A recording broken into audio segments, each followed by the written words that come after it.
Subscribe now and press the bell icon. Never miss an update. Welcome to Wani sir's YouTube channel. Previous lecture में हमने probability के 3 approaches की बात की। आज हम सीखेंगे कैसे इवेंट्स की प्रोबेबिलिटी फाइंड की जाती है। चलो करते हैं start. Let S be the sample space omega 1, omega 2, omega 3 and so on omega n associated to a random experiment such that all the outcomes are equally likely। तो क्या हमने बोला कि हमने एक सैंपल स्पेस लिया, ये हमने बोला ये सैंपल स्पेस किसी रैंडम एक्सपेरिमेंट से एसोसिएटेड है और इस रैंडम एक्सपेरिमेंट के जो आउटकम्स है वो इक्वली लाइकली है। जैसा कि मैंने ऑलरेडी बोला है, इक्वली लाइकली आउटकम्स हम उन आउटकम्स को बोलते हैं जिन आउटकम्स में हर किसी एक आउटकम की आने के चांसेस सेम होते हैं। दैट इज जितने आने के चांसेस ओमेगा 1 के हैं उतने ही चांसेस ओमेगा 2 के होंगे, उतने ही ओमेगा 3 के and so on omega n के। दैट इज हर किसी आउटकम के आने के चांसेस सेम होंगे। जब इन सारे आउटकम्स के आने की या प्रोबेबिलिटी उनकी सेम होगी तो सपोज हम मान लेंगे फॉर टाइमिंग के लिए let probability of omega I, that's probability of omega 1, omega 2, omega 3, because हमने क्या बोला हर किसी आउटकम के आने के चांसेस सेम है। इक्वली लाइकली से मतलब ये हुआ is equal to small p। ये चीज क्या, it is true for all, ये जो उल्टा है ये रिप्रेजेंट करता है for all omega I belongs to this sample space से हमने मान लिया इस सैंपल स्पेस के हर किसी आउटकम की प्रोबेबिलिटी p के इक्वल है या हर किसी आउटकम के होने के चांसेस कितनी है, स्मॉल p के इक्वल। आ रही बात समझ में? ये हमने लास्ट में पढ़ा था प्रीवियस लेक्चर में axiomatic approach to probability. Axiomatic approach का जो है ना second axiom, that is axiom of certainty, यहां पे यूज कर रहे हैं। सिंस एक्सियम ऑफ सर्टेनिटी क्या कहता है, प्रोबेबिलिटी ऑफ सैंपल स्पेस 1 के इक्वल होती है। प्रोबेबिलिटी ऑफ S से मतलब सैंपल स्पेस किसके इक्वल होती है, 1 के equal. This is called axiom of certainty, axiomatic approach बोलते हैं। प्रोबेबिलिटी ऑफ S मींस इस S में जितने भी एलिमेंट्री इवेंट्स या आउटकम्स है उन सारे आउटकम्स की प्रोबेबिलिटीज का अगर हम सम करेंगे तो वो 1 के आने चाहिए। That's it implies that probability of omega 1 plus probability of omega 2 plus probability of omega 3 plus so on plus probability of omega n आना चाहे किसके इक्वल, 1 के equal. This and this thing is same. लेकिन हमने suppose क्या किया, suppose हमने किया कि probability of omega I p के इक्वल है, that is probability of omega 1 भी p के इक्वल है, प्रोबेबिलिटी ऑफ ओमेगा 2 भी p के equal and so on probability of omega n। That's इनमें से हर किसी आउटकम के होने के चांसेस सेम है। That means probability of omega 1 from this step is equal to p plus probability of omega 2 again from here is p because यहाँ लिखा है it is true for all omegas plus probability of omega 3 that's also equal to p plus so on probability of omega n is also equal to p। ये जो p है ना editions में ये कितनी बार है, कितने आउटकम्स थे n, तो ये भी आएंगे n टाइम्स में। यहाँ पे लिखूंगा ये किसके इक्वल है, 1 के equal. p plus p plus p, जैसे अगर कभी आपके पास लिखा हुआ ऐसा 3 प्लस 3 प्लस 3 प्लस 3, एक ही चीज बार बार एडिशन में लिखी गई हो तो इसको हम मल्टीप्लिकेशन में ऐसे लिखते हैं, लिखेंगे 4 टाइम्स 3। ऐसे यहाँ पे p प्लस p को रिपीटेडली ऐड किया गया है, कितनी बार ऐड किया गया है, n टाइम्स, तो इसको लिखेंगे it is equal to n times p is equal to 1। तो इसको n है ना मल्टीपल में, यहाँ पे राइट साइड में क्या होगा, डिवाइड, तो मैं लिखूंगा p की वैल्यू आ गई 1/n। तो इसका मैं फॉर टाइमिंग के लिए फर्स्ट नाम रख दूंगा। जो हमने माना था ये ऐसा सैंपल स्पेस है जिस सैंपल स्पेस में n इक्वली लाइकली आउटकम्स है और हमने सपोज किया था इसके हर किसी आउटकम की प्रोबेबिलिटी किसके इक्वल है, p के इक्वल। उस p की वैल्यू हमारे पास आ गई 1/n। फिलहाल pause the video, note it down. यहां तक हमें मिला p की वैल्यू क्या आ गई, 1/n। अब हम सपोज करेंगे एक इवेंट को लेंगे हम लोग, इवेंट से मतलब सैंपल स्पेस का एक सबसेट लेंगे हम लोग। Let E be the event, let E be the event, then तब क्या होगा, हमने क्या बोला, E एक ऐसा इवेंट है जिसके जो फेवरेबल इवेंट्स है वो है m। फेवरेबल इवेंट्स का मतलब क्या होता है, E ऐसा इवेंट है जिसमें m एलिमेंट्स है, जो गिवन सैंपल स्पेस है ना उस सैंपल स्पेस के n एलिमेंट्स में से m एलिमेंट्स बिलोंग करते हैं इवेंट E में। बात आ रही ना समझ में? तब हम कहेंगे देन इस E की प्रोबेबिलिटी किसके इक्वल होगी? The probability of event E होगी इसके एलिमेंट्री इवेंट्स की प्रोबेबिलिटीज के सम के equal, that is summation of probabilities of omega i's why I running from 1 to m not n because E में m इवेंट्स है, wire हम कामा करके लिखेंगे why omega I belongs to the event E। बात आ रही है समझ में? मैंने बोला अगर E ऐसा इवेंट है जिसमें m एलिमेंट्स हो तो इस इवेंट E की प्रोबेबिलिटी किसके इक्वल होगी? इसके m एलिमेंट्री इवेंट्स के प्रोबेबिलिटीज के सम के इक्वल। ये हमने लिखा, that is it implies that probability of E, इसको मैं एक्सपेंड करेंगे, summation I running from 1 to n, I में वैल्यूज देंगे 1 2 3 इवेंट्स हैं, जब I की वैल्यू 1 रखेंगे तो बनेगा probability of omega 1 plus summation I की वैल्यू नेक्स्ट देंगे 2 probability of omega 2 plus so on probability of omega n। It further implies probability of omega is equal, देखो बेटा यहां पे क्या करना है, जो हमने ऑलरेडी बोला ये जो ओमेगा 1 है ना ये E में बिलोंग करता है, ओमेगा 2 भी E में बिलोंग करता है, ओमेगा n भी E में बिलोंग करता है, लेकिन ये जो E खुद है ना वो सैंपल स्पेस का इवेंट है, दैट्स ये एक इवेंट है। इवेंट से मतलब ये सैंपल स्पेस का सबसेट है, सबसेट से मतलब जितने भी आउटकम जितने भी इवेंट्स E में होंगे वो सारे के सारे इवेंट्स कहां भी बिलोंग करेंगे? सैंपल स्पेस में। ओमेगा 1 बिलोंग करता था S में, हमने माना था इस ओमेगा 1 की प्रोबेबिलिटी P के इक्वल, उस P की वैल्यू आई हमारे पास 1/n के इक्वल, दैट्स कहने का मतलब है probability of omega 1 is equal to 1 from the first, probability of omega 2 is again equal to 1/n, तो चलो लिखेंगे इसको 1/n plus probability of omega 2 is also equal to 1/n plus so on, probability of omega n is equal to, यहां पे लिखेंगे using equation first and वो supposed, हमने क्या सपोज किया था? Probability of omega I is equal to P। हमने starting में सपोज किया था कि ओमेगा I की प्रोबेबिलिटी किसके इक्वल है? P के, एंड P की वैल्यू हमारे पास आ गई 1/n from the equation first, वही P के बदले हमने लिखा 1/n। अब देखो यहां पे मजा, अब यहां पे फिर से सेम चीज को रिपीटेडली ऐड किया गया है, सेम चीज को, वो कौन सी चीज है? 1/n, ये रिपीटेडली एडिशन में लिखी गई है, तो इसको हम मल्टीप्लिकेशन में कन्वर्ट करेंगे। मल्टीप्लिकेशन में कन्वर्ट करने के लिए हमारे पास पता होना चाहिए कि ये 1/n जो है ये कितनी बार रिपीटेडली ऐड हुआ है, ये कितनी बार, ओमेगा कितने थे E में? m ओमेगाज, तो ये हर किसी ओमेगा की प्रोबेबिलिटी है, तो ये है m टाइम्स, कितनी बार है? m टाइम्स, तो 1/n है, m टाइम्स रिपीटेड हुआ तो a आएगा m टाइम्स 1/n के इक्वल। यहां से हम कंटिन्यू करेंगे, it implies that probability of E is equal to m/n, because m into 1/n आएगा आपका m इंटू m/n के इक्वल। ये हो गई ऐसे इवेंट E की प्रोबेबिलिटी जिसमें जो आउटकम्स थे वो इक्वली लाइकली थे। एक इवेंट E की प्रोबेबिलिटी किसके इक्वल होती है? m/n। m यहां पे क्या रिप्रेजेंट करता है? Number of events favourable to E, n यहां पे रिप्रेजेंट क्या करता है? टोटल नंबर ऑफ इवेंट्स, या आप यूं कह सकते हो total number of elements in it sample space, इसको लिखा जा सकता। और probability of event E is equal to m के बदले हम लिखेंगे m से मतलब E में कितने एलिमेंट्स थे, नंबर ऑफ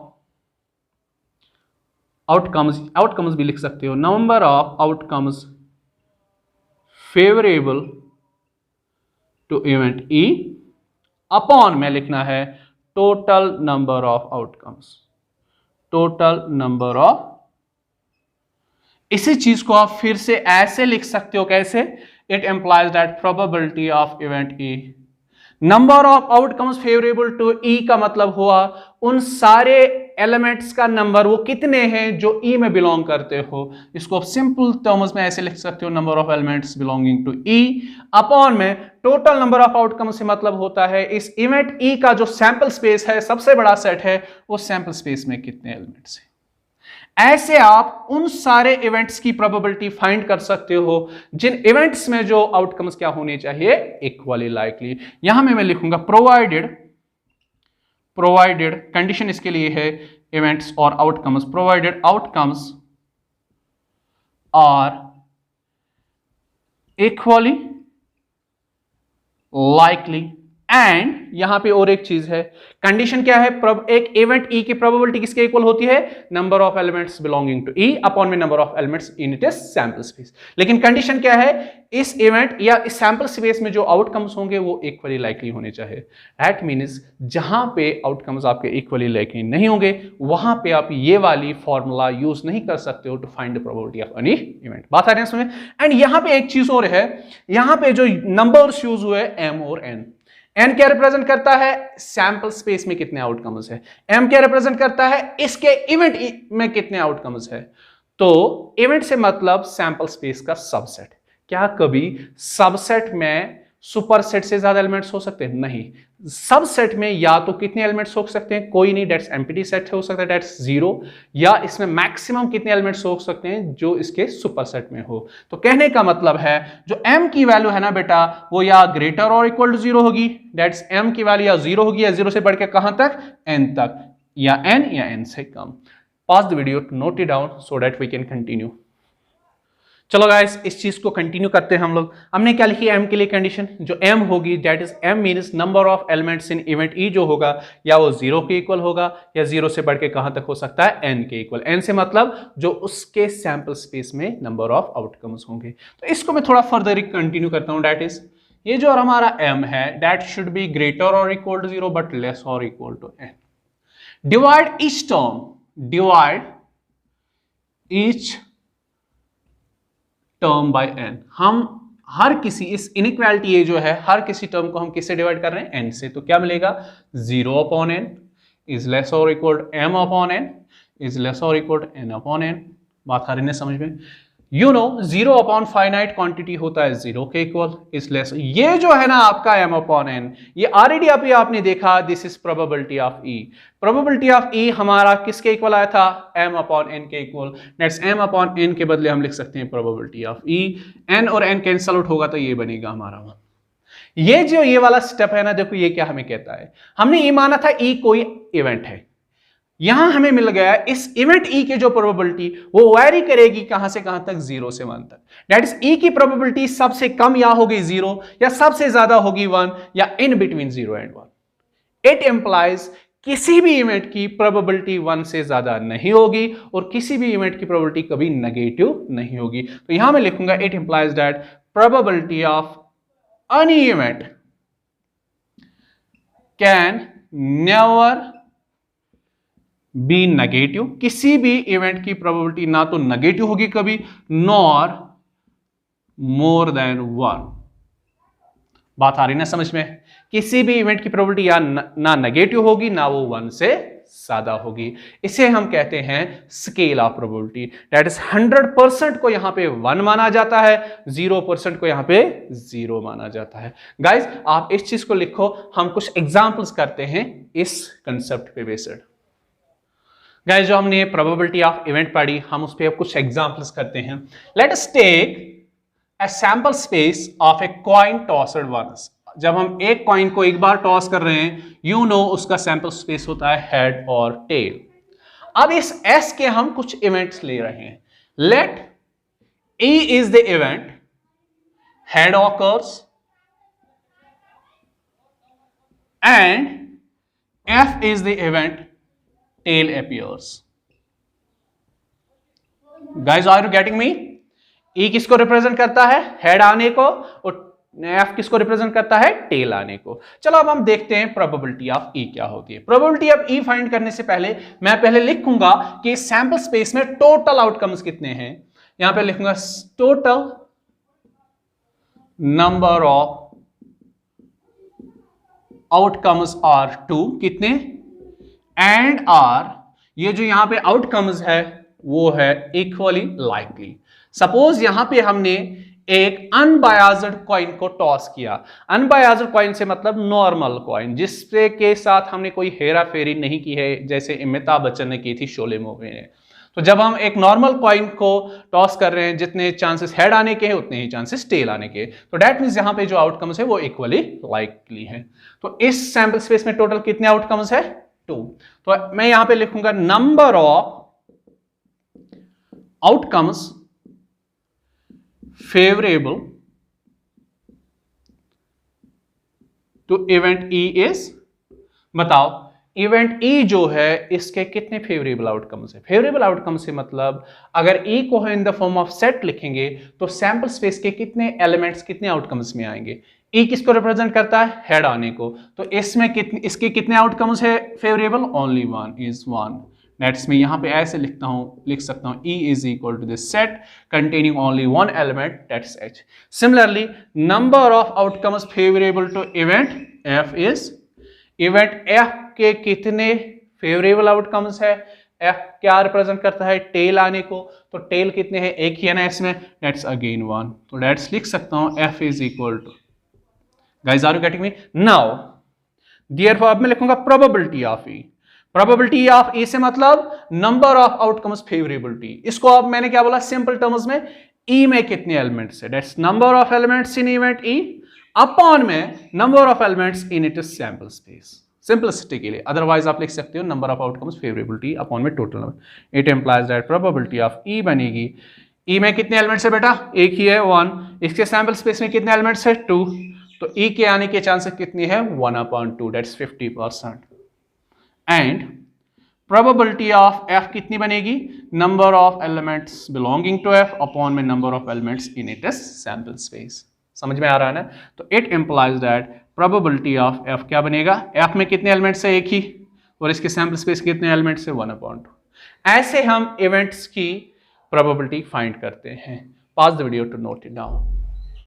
चलो गाइस, हमने सीख लिया कि कैसे एक ऐसे इवेंट की प्रोबेबिलिटी फाइंड की जाती है जिसके जो आउटकम्स होंगे वो इक्वली लाइकली होंगे। अब कुछ और चीज मैं इसके बारे में बताना चाहूँ। से जो हमने इवेंट ई माना था, हम बोलते हैं इवेंट ई को सर्टेन इवेंट और श्योर इवेंट अगर इसकी प्रोबेबिलिटी 1 के इक्वल है। If probability of any event E is equal to 1, then this event is called, then E is called certain or sure event। जैसे कि ऑलरेडी हम लोगों ने ऐसी चीजें डिस्कस की है प्रीवियस लेक्चर्स में, दैट्स टाइप्स ऑफ इवेंट्स और अलजेब्रा ऑफ इवेंट्स के लेक्चर्स में, जहां मैंने बोला था कि सर्टेन इवेंट किसे कहते थे। वहां हमने बोला था सर्टेन इवेंट ऐसा इवेंट होता है जब भी हम कोई एक्सपेरिमेंट करें तो उस एक्सपेरिमेंट के करने से वो वाला इवेंट हर बार ऑकर होना चाहिए। तो probability of E is equal to 1 से मतलब E की प्रोबेबिलिटी 1 के इक्वल है, दैट्स E के आने के चांसेस 100% है। दैट इज ये जो इवेंट E जिस भी सैंपल स्पेस से एसोसिएटेड होगा ना, जब भी वो रैंडम एक्सपेरिमेंट आप लोग करोगे, उस रैंडम एक्सपेरिमेंट के करने के बाद ये इवेंट E डेफिनेटली ऑकर होगा। बात आ रही ना समझ में? तो दैट्स यूं आप कह सकते हो sample space is actually the certain event, because जब भी आप कोई रैंडम एक्सपेरिमेंट करोगे फिर आपसे कोई पूछेगा कितने चांसेस है इस रैंडम एक्सपेरिमेंट का सैंपल स्पेस अपीयर और ऑकर होगा, तो ऑब्वियस सी बात है ना। तो जब भी आप रैंडम एक्सपेरिमेंट करोगे तो ऑब्वियसली ऐसा कोई आउटकम आपका आउटकम बन जाएगा जो उस सैंपल स्पेस में बिलोंग करता होगा। That sample space always occurs whenever an experiment is done. And event E is called an impossible event. एक इवेंट को हम क्या कहते हैं? इम्पॉसिबल इवेंट, जो कभी भी ऑकर नहीं होगा। कब? अगर उस इवेंट E की प्रोबेबिलिटी 0 के इक्वल आए। दैट जो आपका नल सेट होता है उसे हम यहां पे क्या कहते हैं? Impossible event. क्यों? ये एक ऐसा इवेंट होता है जब भी आप किसी रैंडम एक्सपेरिमेंट को कितनी भी बार परफॉर्म करोगे तो ये वाला इवेंट कभी भी ऑकर नहीं होता है, इसलिए इसे क्या कहते हैं? Impossible event. अब और एक चीज हम लोग सीखते हैं, probability of not E। Probability of not E का मतलब होता है कितने चांसेस है इवेंट E ऑकर नहीं होगा। यूजुअली हम बात क्या करते हैं? कितने चांसेस है E ऑकर होगा, कितने चांसेस है इवेंट F ऑकर होगा, कितने चांसेस है A ऑकर होगा। लेकिन कभी आपसे यह भी पूछा जा सकता है कितने चांसेस है इवेंट E ऑकर नहीं होगा, बिकॉज हमने ऑलरेडी पहले ही प्रोबेबिलिटी के डेफिनेशन में बोला था प्रोबेबिलिटी एक ऐसी मेजर है जो चीजों के होने या ना होने का बताती है। तो ये जरूरी नहीं कि आपको हर बार क्या पूछा जाए, इस इवेंट के होने के कितने चांस है। कभी आपसे पूछा जा सकता है इस इवेंट के ना होने के कितने चांस है। चलो देखते हैं ना होने के कितने चांसेस किसके इक्वल होता है। द नंबर, देखो हम क्या फाइंड करेंगे, हमने स्टार्टिंग में ही क्या बोला था कि से ई एक ऐसा इवेंट है जिसके कितने फेवरेबल आउटकम्स हो, m, वही चीज कंटिन्यू हो रही है यहां पे। The number of outcomes which ensure non occurrence of E, ऐसे कितने आउटकम्स है, ऐसे कितने एलिमेंट्स है एस में जो इवेंट ई के ना होने की को एंश्योर करे, जो ये एंश्योर करे कि इवेंट ई ऑकर नहीं होगा। तो हम इसको इस तरह भी बता सकते हैं, दैट इज उन आउटकम्स को बोलते हैं number of those outcomes, number of outcomes which ensure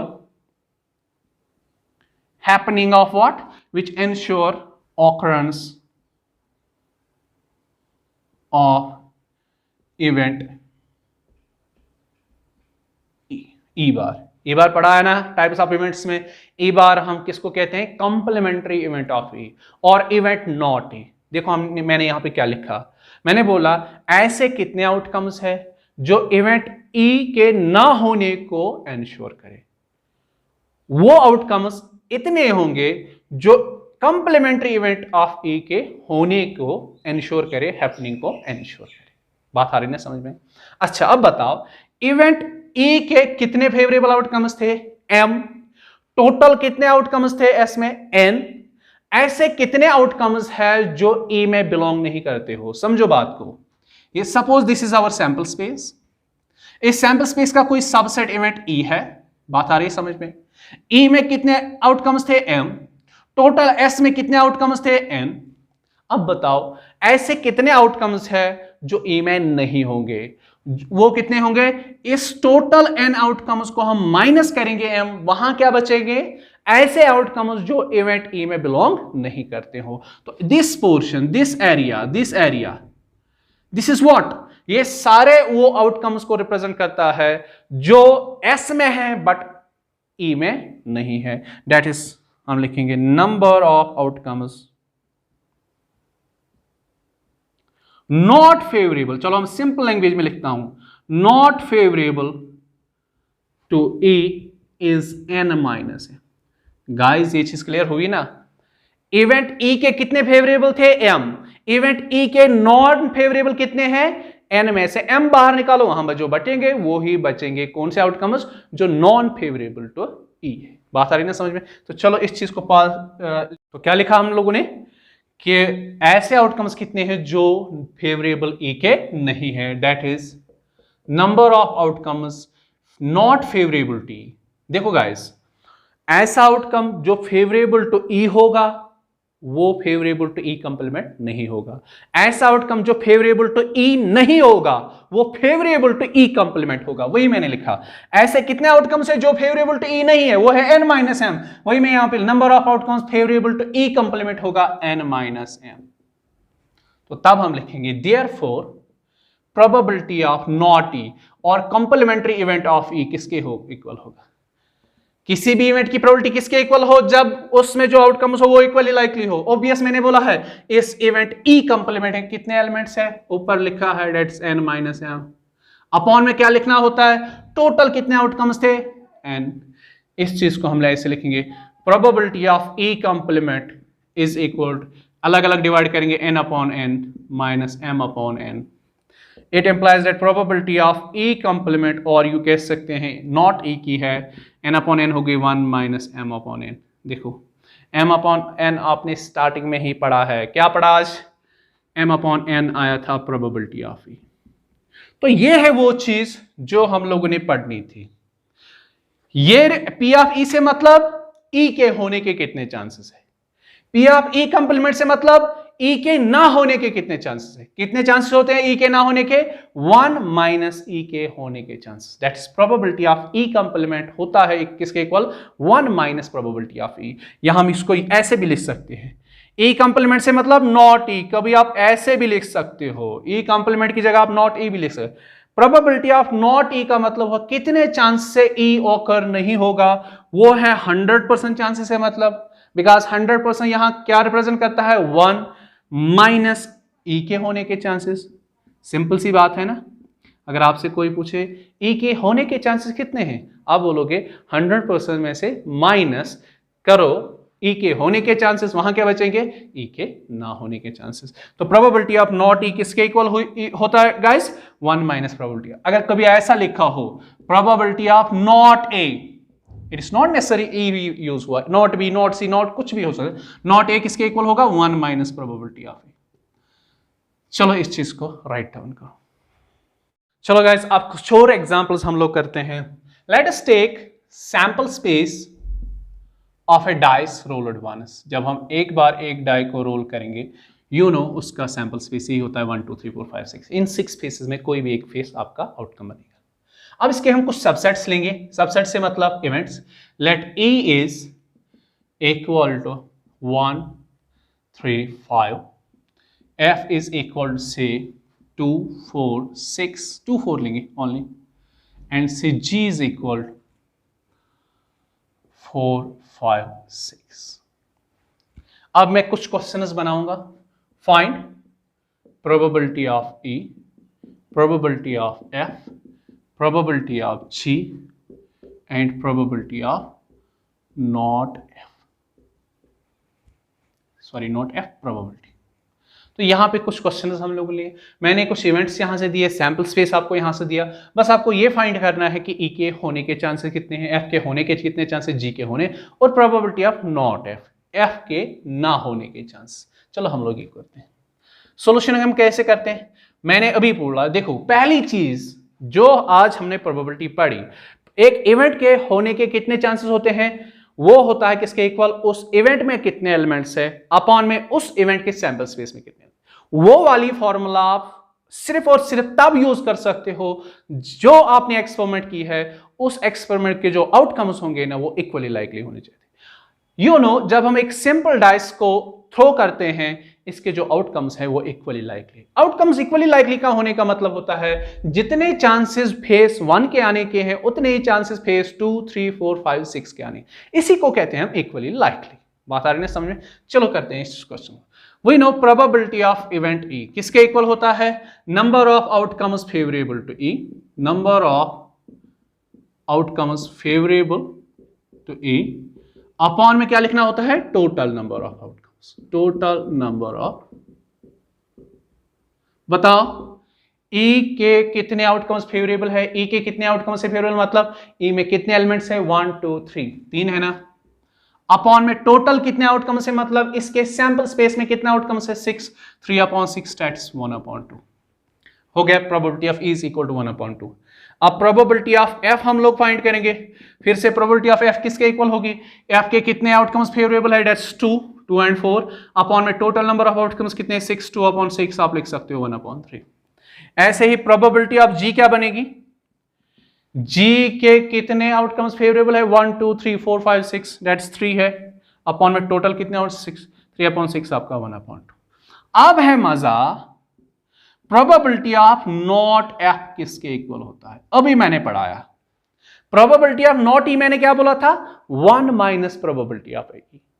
probability of not F क्या बनेगा, 1 माइनस प्रोबेबिलिटी ऑफ एफ। चलो लिखते हैं हम लोग 1 minus probability of F that's equal to probability of not F या कंप्लीमेंट्री इवेंट ऑफ एफ, यूं कह सकते हैं 1 माइनस एफ के होने के कितने चांस है, अभी आपने लिख के रखा 1 upon 3, 1 minus 1 upon 3 that's probability of not F बनेगा। इसको आप सॉल्व करें cross 3 1 3 3 minus 1 that's 2 upon 3।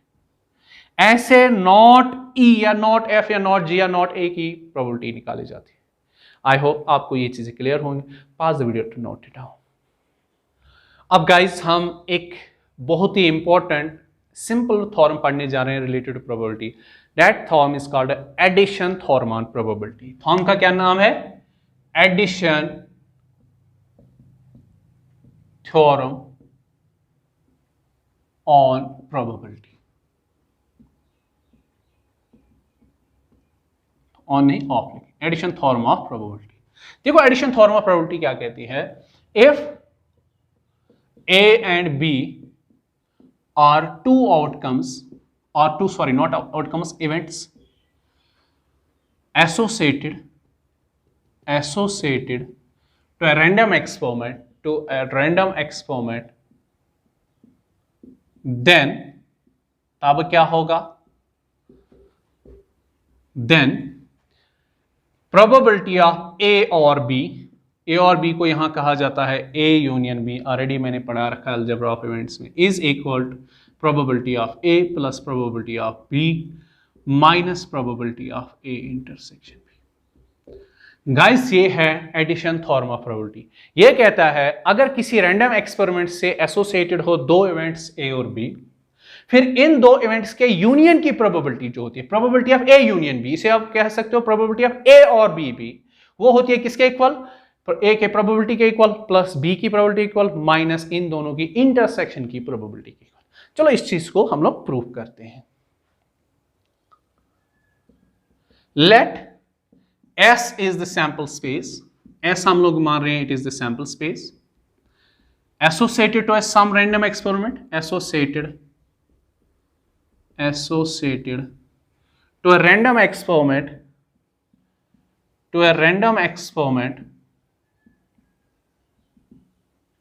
with n outcomes।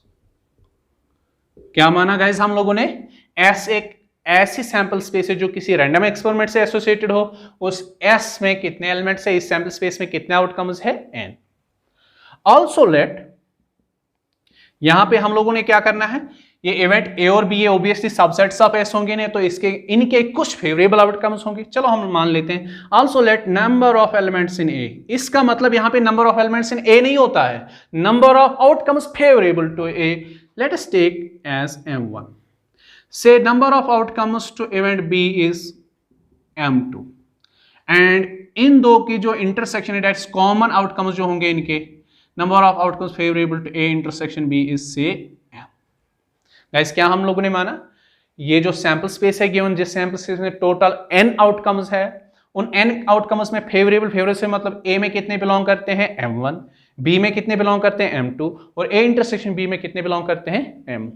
तब हम इनकी 1 by 1 प्रोबेबिलिटी निकाल सकते हैं। देयरफॉर प्रोबेबिलिटी ऑफ a किसके इक्वल होती है, पता रखा है, यहां पे हम लोग जो सपोज कर रहे हैं जो आउटकम्स है वो इक्वली लाइकली है, तो फिर a की प्रोबेबिलिटी क्या आएगी, ए के कितने एलिमेंट्स है, number of outcomes in A upon में number of elements in S, which is कितना बनेगा, ए में कितने आउटकम्स है m1 upon n। Similarly probability of event B कितना बनेगी, बी में कितने आउटकम्स है विच इज m2 अपॉन में बी के सैंपल स्पेस में कितने आउटकम्स है n, and last one probability of A intersection B क्या आएगी बेटा, m अपॉन n। आ रही ना बात, सिंपल, ये चीज हम लोगों ने अभी तक करके आ रहे हैं। अब देखो मजे वाली चीज, से वेन डायग्राम्स आप लोगों को आती है ना, सेट थ्योरी तो पढ़ी होगी, वहां से वेन डायग्राम हमने बोला था जो universal set that is sample space यहां प्रोबेबिलिटी में होता है, उसको हम यूजुअली किससे रिप्रेजेंट करते हैं, रेक्टेंगल से। इसके जितने भी सबसेट्स होते हैं उनको हम सर्कल से रिप्रेजेंट करते हैं। Say this is the event A, this is the event B, ये है इवेंट ए। अब देखो मजा यहां पे, इवेंट ए के जो आउटकम्स होते हैं ना वो यहां पे होते हैं, यहां पे, वो यहां पे भी हो सकते हैं, लेकिन मुझे चाहिए ए के वो आउटकम्स जो सिर्फ ए में हो, जो सिर्फ ए में हो, जो सिर्फ ए में हो से मतलब उसके वो आउटकम्स जो उसके कॉमन बी के साथ नहीं हो, जो सिर्फ और सिर्फ ए में बिलोंग करते हो। So this area represents those outcomes which are only in A, जो बी में नहीं होंगे। तो मुझे बताइएगा कोई कि इसमें कितने आउटकम्स होंगे, ए ओनली में कितने आउटकम्स होंगे। यहां तो टोटल इतने तक m है, m1 है सॉरी, तो इसमें कितने होंगे, जितने a में है माइनस करेंगे कितने, a के आउटकम्स जितने किसके साथ कॉमन है, b के साथ। तो a ओनली में कितने आउटकम्स बनेंगे बेटा, m1 माइनस m। समझो मेरी बात को, a में कितने आउटकम्स है, m1, लेकिन मैं चाह रहा हूं कि सिर्फ मुझे वो आउटकम्स चाहिए जो सिर्फ a में है, तो मैंने बोला वो किसके इक्वल होंगे, टोटल ए में जितने आउटकम्स है दैट्स m1, उसमें मैं माइनस करूंगा, बाहर करूंगा वो वाले आउटकम्स जो ए के और बी के साथ कॉमन है, बाहर निकाले तो वहां बचे ए ओनली। सिमिलरली बेटा मुझे बताओ बी ओनली में कौन से आउटकम्स आएंगे? बी ओनली में वो आउटकम्स आएंगे जो बी में होंगे, माइनस करेंगे इसके वो आउटकम्स जो बी के किसके साथ कॉमन है, ए के साथ, तो दैट्स M2 माइनस M। बात आ रही है ना? एंड यहां पे मैं लिखूंगा number of outcomes in A only, जो कहां पे हो, ए ओनली, वो होंगे M1, ए में जितने हैं माइनस इसके साथ, इसके जो कॉमन है किसके साथ, बी के साथ। And similarly number of outcomes in B only किसके इक्वल होगा, बी में जितने आउटकम्स है वो हमने मान लिया बी M2 माइनस बी के जितने कॉमन है ए के साथ विच इज M। अभी तक ये चीज लिखो, हम लोग कंटिन्यू करते हैं। तो गाइज हमें क्या मिला, ए ओनली में कितने आउटकम्स हैं, M1 minus M, A B only में कितने हैं, M2 माइनस M। देयरफॉर हम लिखेंगे therefore number of outcomes favourable to either A or B or both। क्या हमने लिखा, ऐसे कितने आउटकम्स है जो फेवरेबल टू या A हो या B हो या दोनों में हो। That is actually that is in A union B। A union B में कितने एलिमेंट्स होते हैं, that is number of elements in A union B। अगर आपको सेट थ्योरी याद होना 11th की, वहां आपकी लास्ट एक्सरसाइज में ये वाली फॉर्मूला पड़ी होगी। Number of elements in A union B होता है number of elements in A plus number of elements in B minus number of elements in A intersection B. लेकिन हम यहां पे लिखेंगे that is number of elements in A only, what's that is M1 minus M plus number of elements in B only, that is M2 minus M plus number of elements in their intersection which is M। समझो मेरी बात को, मैंने लिखा कि ए union B में कितने elements होंगे, आउटकम्स होंगे, वो हमने लिखा है जितने सिर्फ ए में होंगे, जो सिर्फ बी में होंगे और जो इन दोनों के बीच के कॉमन हो। अब मुझे लग रहा है यहां पे माइनस M और प्लस M, माइनस सॉरी नहीं कैंसिल आउट नहीं होगा, M1 plus M2।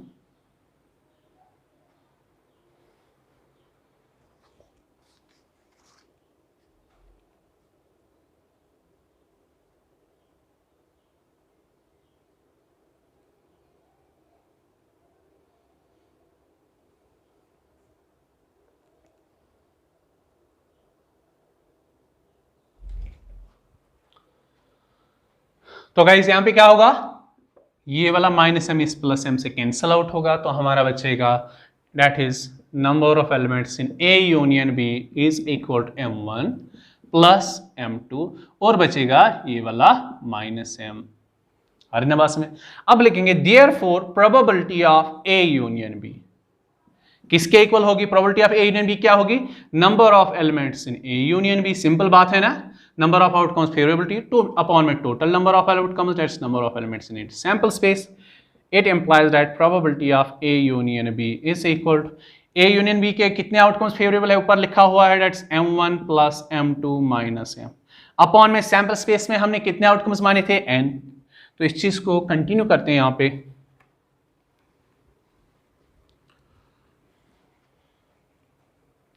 It implies that probability of A union B, देखो अलग अलग डिवाइड करेंगे, M1 upon N plus M2 upon N minus M upon N। Starting में ही हम लोगों ने probability of A, probability of B, probability of A intersection B निकाली, उसकी और आप देखोगे अपनी कॉपी पे तो वहां पे लेकर आपको M1 अपॉन N किसकी प्रोबेबिलिटी है, A की probability of A, this is probability of B and this is probability of A intersection. ये हो गई आपकी एडिशन थ्योरम ऑफ प्रोबेबिलिटी। आज के बाद आप याद रखोगे अगर कोई भी दो इवेंट्स किसी गिवन रैंडम एक्सपेरिमेंट से एसोसिएटेड हो, उन दो इवेंट्स के यूनियन की प्रोबेबिलिटी किसके इक्वल होती है, probability of one plus probability of second minus probability of there intersection. अब हम इसी थ्योरम से रिलेटेड एक कोरोलरी लिखेंगे। मैथमेटिक्स में हम कोरोलरी उस चीज को बोलते हैं जब हम किसी गिवन रिजल्ट से और एक रिजल्ट निकाले। ये कोरोलरी यहां पे क्या है, कहते हैं if A and B are two mutually exclusive events, ये यहां पे इंपॉर्टेंट है। जो एडिशन थ्योरम में हमने लिया था वहां हमने लिया था A and B are any two events. यहां पे हम लोग कह रहे हैं अगर ए और बी कैसे इवेंट्स हो, mutually exclusive events, then probability of their union is equal to sum of their probabilities, that's probability of A plus probability of B. Reason लिखूंगा मैं as A intersection B is equal to 5। पढ़ा रखा है already previous lectures में। दो events कब कहलाते हैं म्यूचुअली एक्सक्लूसिव? जब एक की ऑकरेंस दूसरी के ऑकरेंस को रोक देता है। That is in term of set theory बात करेंगे तो उन दो इवेंट्स के इंटरसेक्शन नल सेट के इक्वल होना चाहिए। And probability of A intersection किसके इक्वल आएगी? प्रोबेबिलिटी ऑफ फाई के equal, and probability of phi is equal to 0। अगर आप यहां पे probability of A union B में लिखोगे probability of A plus probability of B minus probability of A intersection B, लेकिन probability of A intersection B इस case में 0 है, तो वो लिखना है ना लिखना एक जैसी बात है। तो अगर आपके ऐसे दो इवेंट्स गिवन दिए हो जहां जिसके लिए कोई कंडीशन नहीं हो, सिंपली लिखे हो ये दो इवेंट्स इस गिवन रैंडम एक्सपेरिमेंट से एसोसिएटेड है, अब बताओ इन दो इवेंट्स के यूनियन की प्रोबेबिलिटी, तब आप डायरेक्टली ये वाली फॉर्मूला का यूज करोगे। लेकिन अगर कभी ऐसा दिया हो ये दो इवेंट्स गिवन रैंडम एक्सपेरिमेंट से एसोसिएटेड है और ये दो इवेंट्स म्यूचुअली एक्सक्लूसिव हो, तब आपको probability of A union B find करनी हो, उस केस में आप लिखोगे probability of A union B is equal to probability of A plus probability of B. चलो इसके साथ आज का लेक्चर हम लोग कंप्लीट करने वाले हैं। बहुत ज्यादा गर्मी हो रही है, बहुत, देखो आप लोग देख पसीना आ रहा है, इतनी गर्मी में आपके लिए लेक्चर बना रहे हैं, लेकिन आप लोग क्या है ना लाइक करते हो ना शेयर करते हो। क्या होता है, हम लोग एनकरेज होते हैं इसे। चलो आई होप आपको ये लेक्चर बहुत अच्छे से समझ में आया होगा। Fast video to note it down. मिलते हैं आपको अगले लेक्चर में अगले टॉपिक के साथ।